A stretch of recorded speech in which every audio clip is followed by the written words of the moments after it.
over the last few months, I've been using this math textbook to learn about Minecraft floor patterns. And I've taken a kind of intermission from the floor patterns to start exploring 3D symmetries. And then while exploring that, I found this it's a procedural generation technique or an art style. I'm not even sure what to call it. The idea is that all these different colors are designed so that they can kind of trick your eye at a glance into looking like threads spinning together. Then I use the math from the textbook to make this symmetric, so you can kind of see there's like a yellow-orange loop here, and then there's another yellow-orange loop here and there, and they kind of form a grid network, actually. Specifically, if you've been following the series, this is the Symmetry group 4*2. Also, aside from all the like fancy math that this thing demonstrates, I feel like this is a super fun technique for making minigame maps on multiplayer servers. And then your brain's probably figured this out already, but you're supposed to think of these black spokes as almost kind of like nails or pegs that the threads are spinning around. So I was looking at this and I was like, oh man, do we have a word in English for this? For intertwining, regular, repeating network of threads interlocking in complicated ways? And I'm like, wait, Chris, that's just what cloth is.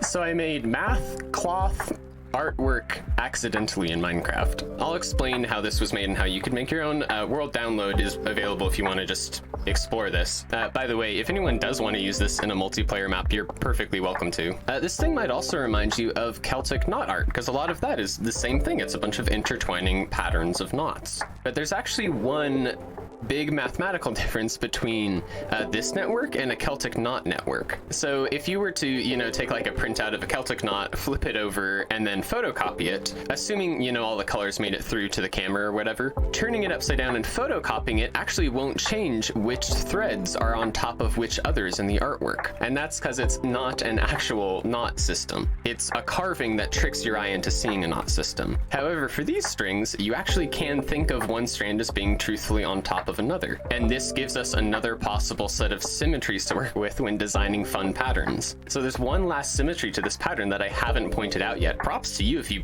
figured this out just from the fly around so far. Okay, I've tried to line this up super exactly, but you gotta imagine you have laser vision, and the lasers shooting out of your eyeballs straight down through the middle of this column here, out through the rest of the pattern. If you imagine like grabbing the pattern and then flipping it over, using that laser beam almost as like the axle of a wheel spinning, the new pattern you get is block for block identical with this one, except the blue and orange blocks swap places and the green and yellow blocks swap places. So not only do both layers have the fancy 4*2 symmetry, they also have an additional color swapping symmetry.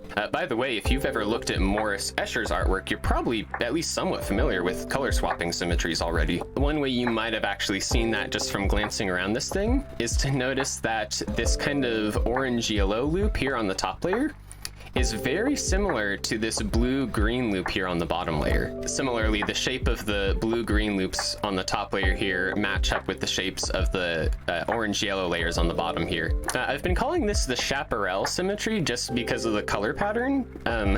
If someone has a fun, better math name for it, they should post it in the comments.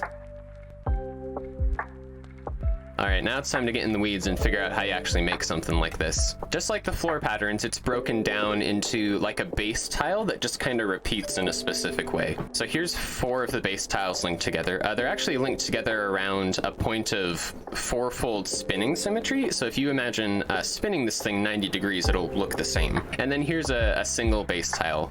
Coming up with this turned out to be quite a challenge, but I'm gonna try to put enough information in here that you could make one of these yourself if you wanted to. I did whip up quite a few examples of these different kinds of knot patterns or cloths. Here I'm just going to focus kind of on how you tie the knots, because the floor pattern video series is already there for the floor patterns. The basic idea there though is just that you have like a little rectangle or a triangle that you just repeat over and over, and there's different kinds of instructions you can follow for exactly how you repeat it. As far as we know, there's only 12 or 14, depending on how you count, ways to repeat something in Minecraft because of the square grid. So once you've got the floor pattern part of this down, the challenge is then 2 parts. It's one, making sure that the strands kind of line up so that when you do kind of repeat this tile over and over, each, you know, color lines up and there's no loose ends left over. The other challenge is trying to tie everything up so it actually kind of, I guess, tricks the brain correctly. Like your mind should be able to look at the strings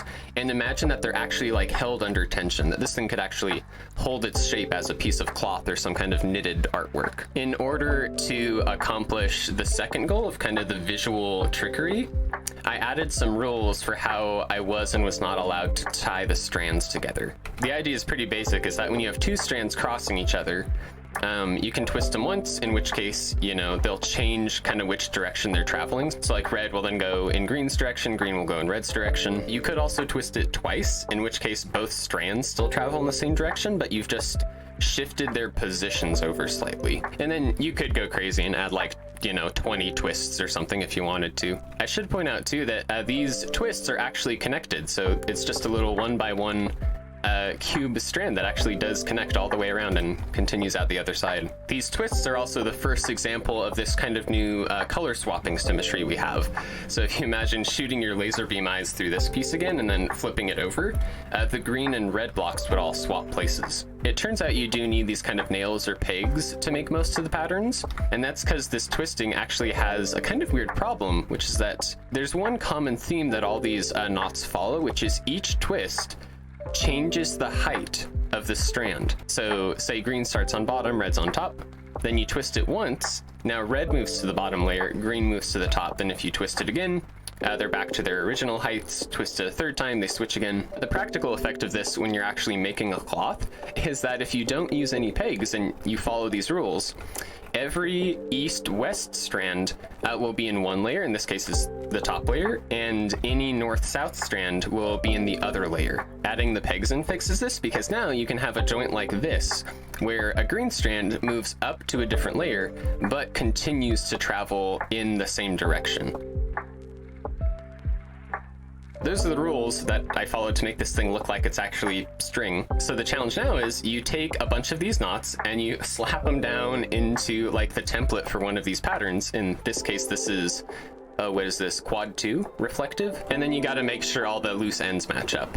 So this knot pattern here, I started with star 442, like that's the name of the floor pattern we're using, and then the base tile for star 442 is actually a triangle. This is two of them. So if you imagine almost like a line splitting this thing from corner to corner, the left and right halves are perfect mirror images of each other. The four remaining open edges just mark reflective symmetry, and for our purposes, reflective symmetry is perfect because it makes strings still look like strings. Almost like if you imagine gluing one end of a string to a mirror, and then you like hold the string taut, it'll look like the string continues straight through the mirror. Here's the full pattern generated from that setup, and you can almost imagine like an invisible mirror running here where I'm tracing out with my crosshair. And then there's another kind of invisible mirror here, another invisible mirror here. You can almost think of floor patterns as like some kind of wild mirror maze at a carnival. So this floor pattern here, this is star 442, and it has a color symmetry that you can deduce from the base tile. Here's though what it looks like all put together. So it's a bunch of green, red, and blue loops all kind of interlocked. Now if you imagine kind of parkouring clockwise around one of these loops, so if you're on a green loop, it goes under, over, over, under, over, under. So it almost kind of like swaps the order that you go through these crossings. But if you run around a red loop, you go under, over, under, over, under, over, under, over. And then the blue loops are exactly the same, but you go over, under instead of under, over. So you could almost think of like the over, unders as like the fingerprint or the DNA of that loop that marks it as distinct. The color symmetry here is that if you imagine another mirror going through this thing, the left and right sides aren't perfect mirror images because you'd have a red opposite a blue. Like this red would look into the mirror and would see a blue thing on the other side. So it doesn't have normal reflective symmetry, but it does have color swapping reflective symmetry. So if you swap all the red and blue blocks, then you can mirror image it and it'll look the same as when you started. I realized you can actually make a quad 2 pattern out of just the normal knot, and interestingly its base tile is, I think, just some kind of symmetric quadrilateral. It's not a rectangle or a square, but you get this, and it's pretty much like a Christmas chain link fence. I think I called this quad 2. This one is 442. This one's quad 2 though. And then this last pattern, the symmetry name is quad 2. My wife looked at it and called it the Crab King because it kind of looks like 2 eyes and a little mouth hole here. And then if you tile this one together, you kind of have like the crabs stacked going upwards in this direction and then stacked going downwards in this direction. And so the way you make sure that all the kind of strands here match up is you check the symmetries of the base tile one by one. So each of these red dots I've marked on it, there's a couple more hiding there and there.